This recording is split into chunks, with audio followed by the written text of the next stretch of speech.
എടവണ്ണപ്പാറ ചാലിയാർ പുഴയിൽ മരിച്ച നിലയിൽ കണ്ടെത്തിയ വിദ്യാർത്ഥിനിയുടേത് കൊലപാതകമാണെന്നാണ് കുടുംബം ആരോപിക്കുന്നത്. പെൺകുട്ടി ആത്മഹത്യ ചെയ്തതാണെന്ന പോലീസിന്റെ വാദം തള്ളുകയാണ് കുടുംബം.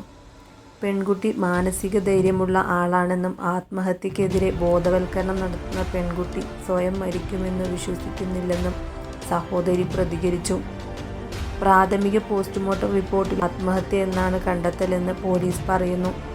കരാട്ടെ പരിശീലന കേന്ദ്രത്തിൽ പഠിച്ച കൂടുതൽ പേരുടെ മൊഴിയെടുക്കുന്നുണ്ട് പോലീസ്.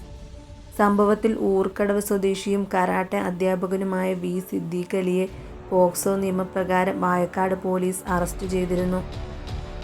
ആത്മഹത്യാ പ്രേരണയും പീഡനവുമാണ് ചുമത്തുന്നത്. എന്നാൽ കൊലപാതകമാണെന്ന നിലപാടിൽ കുടുംബം ഉറച്ചു നിൽക്കുകയാണ്.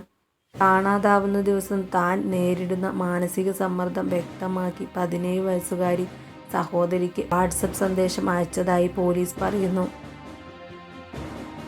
മാനസിക സമ്മർദ്ദത്തെ അതിജീവിക്കാനാകുന്നില്ലെന്നും ഇങ്ങനെ ജീവിച്ചിട്ട് കാര്യമില്ലെന്നുമായിരുന്നു തിങ്കളാഴ്ച സഹോദരിക്ക് പെൺകുട്ടി അയച്ച സന്ദേശം. മെസ്സേജ് അയക്കുമ്പോൾ സഹോദരി വീട്ടിലുണ്ടായിരുന്നില്ലെന്നും തുടർന്ന് ഇവർ മറ്റു കുടുംബാംഗങ്ങളെ വിവരം അറിയിച്ചെന്നും പോലീസ് പറയുന്നു. തിങ്കളാഴ്ച വൈകിട്ട് 6-ന് പെൺകുട്ടി ചാലിയാറിന്റെ തീരത്തെത്തി. 2 മണിക്കൂറിന് ശേഷം പുഴയിൽ പെൺകുട്ടിയുടെ മൃതദേഹം കണ്ടെത്തി. ആത്മഹത്യയാണെന്ന് പോലീസ് പറയുമ്പോഴും ഒരിക്കലും അങ്ങനെയാവാൻ സാധ്യതയില്ല എന്ന് വെളിപ്പെടുത്തുകയാണ് 17-കാരിയുടെ അധ്യാപകൻ.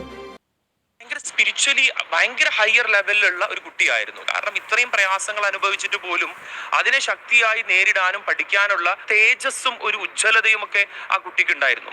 പക്ഷെ ഈ ഒരു നടന്നിട്ടുള്ള ഈ മരണം ഒരു ആത്മഹത്യയാണ് എന്ന് ഒരിക്കലും എൻ്റെ മനസ്സിന് എന്ത് ചെയ്യാൻ പറ്റുന്നില്ല. പറഞ്ഞ് സംസാരിച്ചിരുന്നു നമ്മളോട് ഈ കുട്ടിയായിട്ട് പറയുന്നത് സാറേ ഇങ്ങനെ ഇദ്ദേഹം മോശമായിട്ട് പെരുമാറി എന്നുള്ളതാണ്.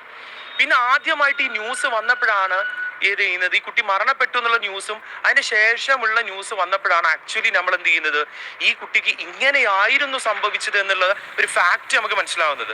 അതുവരെ ഇത് നമുക്കൊരു ചെറിയൊരു കേസുമായിട്ടൊരു മുന്നോട്ട് പോകാവുന്ന അത്ര ഭീകരത നമ്മൾ ഒരിക്കലും പ്രതീക്ഷിക്കാത്ത ഒരു ഗുഡ് ടച്ച് ബാഡ് ടച്ച് എന്നുള്ള രീതിയിൽ മാത്രം ഞാൻ മനസ്സിലാക്കിയിരുന്ന ഒരു സാധനത്തെ അത് എൻ്റെ തെറ്റാണ്, അത് ഞാൻ മനസ്സിലാക്കിയതിലുള്ള മിസ്റ്റേക്കാണ്. പക്ഷെ അതെന്തായിരുന്നു എന്ന് പിന്നീട് നമുക്ക് മനസ്സിലായി. അതിങ്ങനെ ഒരു വലിയൊരു തെറ്റാണ്. ഇത് ഒരാളോടല്ല, ഇപ്പൊ ഒത്തിരി പേരായി ഇദ്ദേഹത്തിനെതിരെ എന്ത് ചെയ്യുന്നു, സംസാരിക്കുന്നു. കുറെ സ്ത്രീകൾ തന്നെ അദ്ദേഹത്തിനെതിരെ സംസാരിക്കുന്നു. ഇതെല്ലാം പോരെ ഇദ്ദേഹം ഇങ്ങനെ ഒരാളാണെന്ന് പറയാൻ? ഇവിടുന്ന് പഠനം നിർത്തി പോകുന്ന സാഹചര്യമൊക്കെ ഉണ്ടായിട്ടുണ്ടോ നിങ്ങളുടെ സ്ഥാപനത്തിൽ? ഇല്ല, എൻ്റെ സ്ഥാപനത്തിൽ നിന്ന് ഒരിക്കലും പഠനം നിർത്തിപ്പോയിട്ടില്ല. ആ കുട്ടി ഒരു സ്കൂളിലെ ഒരു കുട്ടിയായിരുന്നു. സ്കൂള് ആ കുട്ടി ഡ്രോപ്പ് ചെയ്തിട്ട് പൂർണ്ണമായിട്ട് ജയിക്ക് വേണ്ടി നമ്മളെ സ്ഥാപനത്തിൽ പൂർണ്ണമായിട്ട് വന്നിരുന്നു. അതിനുള്ള എല്ലാ പിന്തുണയും നമ്മളെ സ്ഥാപനം ആ കുട്ടിക്ക് എന്ത് ചെയ്തിട്ടുണ്ടായിരുന്നു, കൊടുത്തിട്ടുണ്ടായിരുന്നു. ഏതെങ്കിലും മാനസിക പ്രയാസത്തിൽ ഈ കുട്ടി ഇരിക്കുന്നതോ ആ രീതിയിലൊക്കെ എന്ത് ചെയ്തിട്ടുണ്ടായിരുന്നു, കൊടുത്തിട്ടുണ്ടായിരുന്നു. അപ്പോഴൊന്നും കുട്ടി ഇത്ര ഓപ്പൺ ആയിട്ട് നമ്മളോട് എന്ത് ചെയ്തിട്ടില്ല, ഷെയർ ചെയ്യാൻ പറ്റുന്ന രീതിയിൽ എത്തിയിട്ടില്ല. ഷെയർ ചെയ്തത് ആദ്യമായിട്ട് ഈ ഫെബ്രുവരി 6 എന്ന് പറയുന്ന ഈ ഒരു ദിവസത്തിലാണ് എന്നെ എന്ത് ചെയ്തിട്ടുള്ളത്, ഈ കാര്യം ഷെയർ ചെയ്തിട്ടുള്ളത്. ഫെബ്രുവരി 8-ാം തീയതി ആയപ്പോൾ പാരന്റ്സുമായിട്ട് നമ്മൾ എന്ത് ചെയ്യുന്നു, സംസാരിക്കുന്നു. അപ്പോൾ കേസുമായി മുന്നോട്ട് പോവാം, അതിനെല്ലാ എന്താ പറയാ, എല്ലാ ധൈര്യവും ഊർജം കൊണ്ടിട്ടാണ് നിന്നത്. അപ്പൊ എന്തുകൊണ്ട് അപ്പൊ തന്നെ കേസ് കൊടുത്തില്ല എന്നുള്ള ഒരു ചോദ്യം എല്ലാവരുടെ വരാറുണ്ട്. എന്തുകൊണ്ട് അപ്പൊ തന്നെ കൊടുത്തില്ല എന്ന് പറയുന്നത്, നിങ്ങൾ ആ പെൺകുട്ടിയുടെ ഭാഗത്തുനിന്ന് ചിന്തിക്കണം. കുട്ടി മാനസികമായിട്ട് വല്ലാത്ത ഒരു ബുദ്ധിമുട്ടിലാണ് എന്ത് ചെയ്യുന്നത്, നിൽക്കുന്നത്. ആ മാനസികമായ ബുദ്ധിമുട്ട് കുറച്ച് ഒരു സമയം കൊടുത്തു കഴിഞ്ഞാൽ ഷീ വിൽ ക്യാരി ഓൺ എന്ന് പറഞ്ഞാൽ ഷീ വിൽ അവർ ബാക്ക് ടു നോർമൽ എന്ന് പറയുന്ന സ്റ്റേറ്റ് ആവുമെന്ന് അവൾ തന്നെ നമ്മോട് പറഞ്ഞിട്ടുണ്ടായിരുന്നു. എനിക്ക് പഴയതുപോലെ മുന്നോട്ട് വരാൻ പറ്റും, ഉജ്ജ്വലമായിട്ട് വരാൻ പറ്റും, എനിക്ക് കൂടുതൽ പഠിക്കാൻ പറ്റും, എനിക്ക് പഠിക്കുന്നതിനെ കുറിച്ചിട്ടൊക്കെ കൂടുതൽ ചോദ്യങ്ങളും കാര്യങ്ങളൊക്കെ നമ്മോട് പറഞ്ഞിട്ടുണ്ടായിരുന്നു. അപ്പം ഒരിക്കലും ആ ഒരു കുട്ടി ആത്മഹത്യ ചെയ്യുമെന്ന് ഞാൻ ഒരിക്കലും എന്ത് ചെയ്യുന്നില്ല, പ്രതീക്ഷിക്കുന്നില്ല. ഈ കുട്ടി സാറുമായിട്ട് വാട്സപ്പിൽ സംസാരിച്ചു എന്ന് പറയുന്നു. എന്തൊക്കെയാണ് ആ വോയിസ് ക്ലിപ്പിൽ ഉണ്ടായിരുന്നത്? കുട്ടി അതിൽ പറഞ്ഞ ഒരു കാര്യം ഇത് മാത്രമേ ഉള്ളൂ.